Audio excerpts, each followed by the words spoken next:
for tuning into Radicards TV on Radicards.com. I'm your host, Patrick Greeno, and this is my buddy, Dan G. What's up, Pat? Hey, Dan. How you been? Been all right. How about you? You know, life does its thing. We're doing okay. Good. Awesome. What'd you bring for us today? So we're getting close to the holidays, right? My kids really enjoyed it, so I thought I would share one of the 2019 Topps holiday retail exclusives at Walmart. Right. I bought a few boxes with the kids, and we kind of cracked them open, had a good time. Good. And fortunately, one of the cards I pulled was the Pete Alonso rookie, but this is the metallic version where it has like the glitter on the holly. Right. Last year they were snowflakes, so the glitter on the snowflakes. So I thought it was pretty cool. I mean, if you're gonna get one, it's one of the better ones to get. Sure. Right. I mean, not terribly valuable, but still pretty cool. And I'm not a huge fan of it. I think it's fun, but I don't, go way out of my way to get it. But the kids absolutely loved the product. I mean, they just couldn't get enough of it, and they asked for some for Christmas. So they like the snowflake design. They like this one here has the holly. Right. You can see there. Yeah. Right. But yeah, they like the holly design, and then there are photo variations where certain players are swinging candy canes as opposed to bats, or snowmen in the background. I like that. Or pitchers are throwing snowballs as opposed to baseballs. So awesome. It just depends on the individual. But this one is I think they're one in every 2 or 3 packs. And, okay. So getting one of a particular player is a lot more challenging. But yeah, they really enjoyed the product, and I thought it's cool, but like I said, I don't really chase it down. You had gotten this from Target, right? Like there was a Target blast one? It's Walmart exclusive. Right. And so a few years ago, I just went out and bought a set because I believe, who was the short print in the set? Well, we had Cole Hamels. Yeah, it was Cole Hamels. And, he was significantly shorter print than everybody else. Right. So that interested me, and I think we did. You and I did a show on that. And so I have a set of that. And then last year, 2018 was such a great year for collecting. It was a good year. I was chasing Otanis left and right, and inadvertently collecting Acuñas and Sotos and Ozzy Albies, and so I have stacks of those. But this last year I was looking for because I wanted the Otanis. And so this year, it didn't excite me as much, but I thought, well, we're here. It's available. Why not? We'll buy a few boxes, sure. and we'll see how we do. And actually, we did really well. We got some good variations, and an auto, some jerseys, and like I said, the kids just couldn't get enough of it. So there's a few more boxes. Don't let them know that come Christmas morning, there'll be a couple to open. Is there and pardon my ignorance on this product because I know some about the 2019 Topps, but is there a parallel above this that is mimics the theme of the holiday? So I'm not entirely sure, but no. Now there's a variation that's a harder hit, I think. So this year they did something new where they have short prints. Yeah. They have rare short prints, right. And they have super rare short prints. Right. So one of the variations is probably pretty easy to come by, but the rare variation and the super rare, if he has one, right, will be a lot harder. Yeah. So since he's one of the top rookies, I would imagine he has all 3. Right. I just don't know what they are. Okay. I suspect that he's swinging a candy cane in one, and then maybe has like an ornament hanging off his ear or something in another. That's hilarious. Yeah, both sides. Well, we got to know Tani where he's got an ornament hanging off of his belt. Yeah. So but then it's kind of fun. We got a Molina where he's wearing an ugly sweater underneath, so you can only see the sleeves, or ugly Christmas sweater. It's like kind of Where's Waldo style. You have to look for the. Yeah. Well, I got to tell you, they're easy to find in the packs because they're inserted backwards. Right. So when you find a card backwards, you've got something that's part of the regular base run. But the kids, they just couldn't get enough of it, right? They were super excited, and they would look at the variants to see what made it, special. That's awesome. There's a snowman, and I love it. Yeah, so I thought it would be fun to share. And, like I said, it's not a terribly expensive card, but I thought it was pretty cool. I mean, arguably one of the hottest rookies of this year, Sure. right? And, the glitter version of it, the metallic version, it seems, a lot more fun than just the base version. So where did he end his home runs at the end of the year? Was it 54? Was it? Yeah, I know it was in the 50s. It was a I don't lot. know for sure. I'm pretty sure it was I know it was in the 50s. I thought it was 54. The question becomes, can he replicate that for the next 5 years? Or is this just going to be like that hot rookie season, and then people get used to him, and then in 3 years he's a utility player? I mean, I hope he's a dominant for a long time. I think we need a lot of players like that. I mean, I keep looking back at the 90s, and it seemed like every team had that guy, right? Yeah. And 90s is a tough to beat era. The 2010s, it's you have teams that are just struggling. They don't have those big hitters. I mean, they have some, but not anybody that pops like he does. Right. So yeah, I would love to see. I would too. Truly. It. Yeah, I would love to see him produce this again and again for a while, and him to be like I picture Albert Pujols as that guy that is one of those amazing forever players. Mm-hmm. Ichiro, another one of those guys. I feel like Bryce Harper could be one of those guys. Obviously, Mike Trout is one of the current guys like that. Right.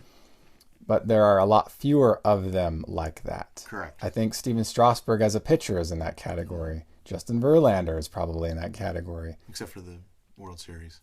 I heard about that. So and then bad luck there. Right. Well, the Clayton Kershaw too. Kershaw would probably fit in that as well. I'd probably put Scherzer in there. Mm-hmm. And so there are guys now that are amazing, and they have that long-term talent base that they've proven themselves. Right. I put Bryce Harper in there because he is consistently dominant, but I know that he's transitioned to the Philadelphia Phillies. He probably has to get used to that again. Right. But, I envision him to also be a consistently good player in the rest of his career. Well, I think there's an expectation that he's supposed to be batting 300 there, and, I mean, you bat 240. That's pretty good. It's pretty good. Yeah. I mean, granted, we'd like to see better, but, But it's the difference is small between 240 and 280. Yeah. It's just a small difference. I'd probably put I'd say Chris Bryant, at least for a while, would have been in that category. Yeah. I don't know where he is now because I don't follow him. But the Cubs have kind of tapered off. Yeah, but they were super hot stuff just a couple of years back. So I like that you brought this by, though. This is cool to talk about a new player, a new product, a new parallel, a new concept. Mm-hmm. This is a nice ad. Thanks for bringing it by. Sure. So some of you might know I do a little side PC of Steven Strasburg. My main PC obviously is Frank Thomas, but every now and then I'll cherry pick a Steven Strasburg card. And I focus on rookie era stuff, the 2008, 2011. Of course, 2011 is not rookie era. It's his first, it's all-star rookie year. Mm-hmm. But I buy some stuff in 2011 as well. This card we're going to talk about, this is a 2010 Bowman Sterling Red Refractor, a 1/1, Steven Strasburg. Nice. So this I did a podcast a little while back and talked about how the World Series is a great time to buy and sell trading cards. Mm-hmm. Because if a player's doing really well, it's a really good opportunity to sell a card of that player because you can capitalize on the market. Right. Because people are now looking for his stuff at that time. And as a collector, it's a good time to search for stuff to be on the buying end of that transaction. So when Steven Strasburg made the World Series MVP this year, within a 48-hour span, there were all kinds of really interesting 1/1s from that time and parallels and stuff that just kind of surfaced. Right. And this was one of them. And I was realistically speaking, this is the only one I can either afford or want to have. Right. It fits into that. It's not too expensive. Doesn't have an autograph on it. It's not a super refractor. It's a rookie era 1/1 that is everything else. And so this really worked in my collection, and I have some of the other rare parallels in this, and I had never seen, obviously in person, a 1/1 red, but I had also I'd only seen one other red online, and it was an Austin Jackson. And it was kind of high. I didn't buy it, but I watched it for a while because I did want it, but I never bought it. It ended up selling. But when this surfaced, I was like, oh man, this is great. I'm gonna try to get this card, and I won it for significantly less than I thought it was going to go for, which is really a good thing on my budget. But it's a great set, and it's got all kinds of interesting parallels to it. We talked about the purple parallel before, how they're reverse negatived, right? But there's no, it's a UER, at least to my understanding. I've never seen a corrected version in the 2010 block. I have, however, seen that corrected version of the purple parallel in the 2011 block.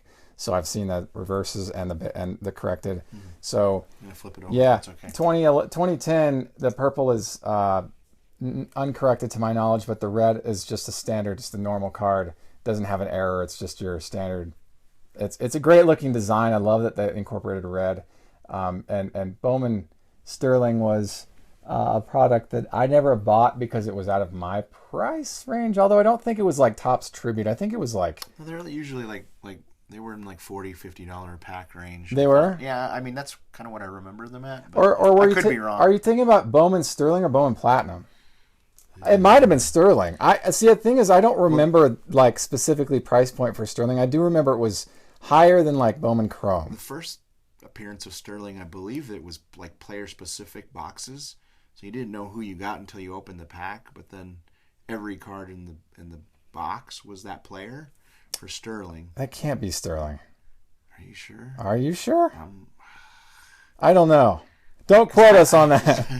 I mean, I'm trying to remember when we were buying them at the local card shop. So, are you saying that the first year the boxes were very expensive? Yeah, they were like $500 a box, and you only got this is a Bowman product. Player, yeah.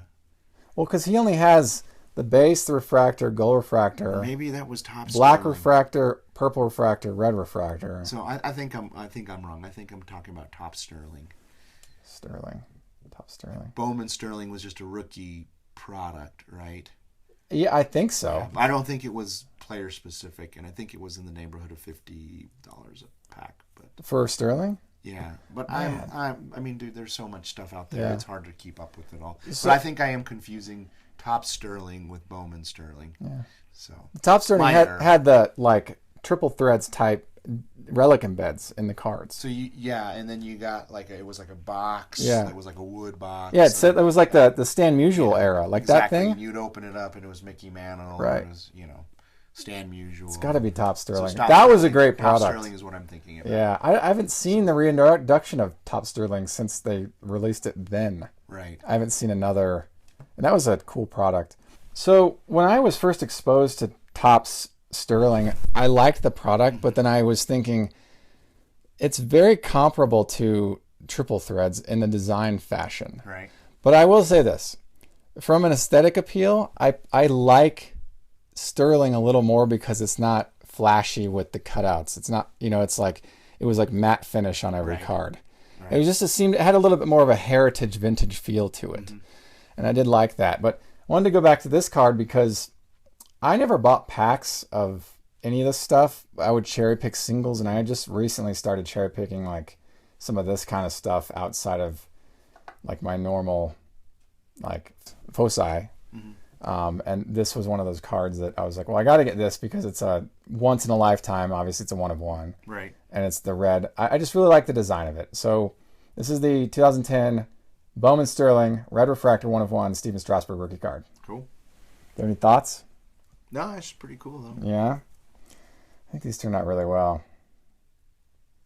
I hope that the light in the back was able to like bring out a little bit more visual appeal to us today, because I realize that some of these videos are kind of dark. Mm-hmm. And I understand the light is sort of like behind you, which might create sort of a diversion in a way, but I try to create an atmosphere that makes sense to the viewer. Right. To where it's comfortable, and I hope that having that in the background are able at least improve the visual appeal of our video this time. Danny, have any final thoughts? I'm good. Alrighty. Thank you for tuning in to Radicards TV on Radicards.com. I'm your host, Patrick Greeno, and until next time, enjoy collecting. Take care. If you like this content, please subscribe. Thank you. Enjoy collecting.